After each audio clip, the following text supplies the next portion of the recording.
Hello बच्चों, let's read this question.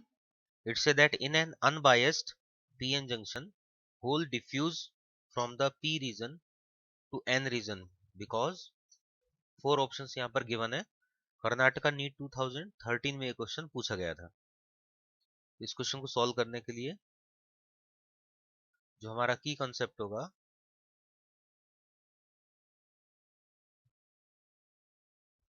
वो हम स्टेटमेंट वाइज देखते जाएंगे. जैसे फर्स्ट स्टेटमेंट है because of the attraction of free electrons of N region. तो इसमें अनबायस्ड वर्ड बोला है. अनबायस्ड का मतलब जब हमने बैटरी कनेक्ट नहीं किया है तो उस समय जो पीएन जंक्शन है, तो जब बैटरी हम ज्वाइन नहीं करते हैं तो उस समय पी रीजन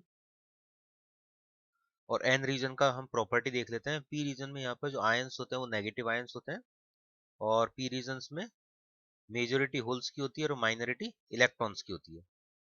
एन रीजन में मेजोरिटी होती है इलेक्ट्रॉन्स की और माइनॉरिटी होती है होल्स की, और यहाँ पर पॉजिटिव आयंस होते हैं. तो ये जो पार्ट है मिड पार्ट ये कहलाता है डिप्लेशन रीजन. तो ये इसका अनबायस कंडीशन में डायग्राम हो गया. कोई फ्लो नहीं हो रहा, ना पी का ना होल का ना इलेक्ट्रॉन का, सब सेटअप हो जाता है. अभी इसमें क्वेश्चन में जो ऑप्शंस हैं, क्वेश्चन में लिखा है hole diffuse from P to N region. Attract होकर होल स्टार्टिंग में जो डिफ्यूज होते हैं इधर मूव करते हैं. आयंस भी मूव करते हैं, होल भी मूव करते हैं, क्योंकि यहाँ पर डेंसिटी ज्यादा होती है इस कॉर्नर पे मिड पॉइंट के कंपेयर में. इसी टाइप से इधर से भी डेंसिटी डिफरेंस होने के कारण ये जो इलेक्ट्रॉन है इनका मोशन होता है. तो उसी के बारे में बोला गया है यहाँ पर.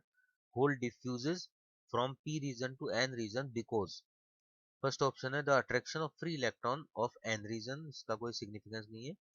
The higher hole concentration of in P region then that of N region. मतलब पी रीजन में होल्स का जो है वो अमाउंट ज्यादा होता है, डेंसिटी ज्यादा होती है, तो इसलिए high to low density holes का मोशन होता है. ये करेक्ट सेंटेंस है. इसी टाइप से इलेक्ट्रॉन का डेंसिटी एन रीजन में ज्यादा होता है तो इलेक्ट्रॉन का मोशन होता है N region to P region इस तरफ. इसीलिए मिड रीजन में आता है, जिसको मिड रीजन को हम बोलते हैं डिप्लेशन लेयर. यहाँ तक होल और इलेक्ट्रॉन के आयंस के पहुंचने का रीजन होता है डेंसिटी डिफरेंस. तो ये करेक्ट है यहाँ पर. सी ऑप्शन है the higher concentration of electrons in the N region then that of P region. तो क्वेश्चन में तो हमें होल्स के बारे में पूछा है, इलेक्ट्रॉन के बारे में तो पूछा नहीं है. ओनली होल के बारे में ही बताएंगे हम. करेक्ट तो ये भी है, लेकिन यहाँ पर हमें होल का डिस्कशन करना है, इलेक्ट्रॉन का नहीं करना. डी है the potential difference across the P N junction. Potential difference तो हमने अभी लगाया ही नहीं, अनबायस्ड क्वेश्चन में बोला हुआ है, बैटरी कनेक्ट नहीं करनी हमें. तो बी ऑप्शन यहाँ पर अप्रोप्रिएट होगा. Hope you understand it well. Best of luck.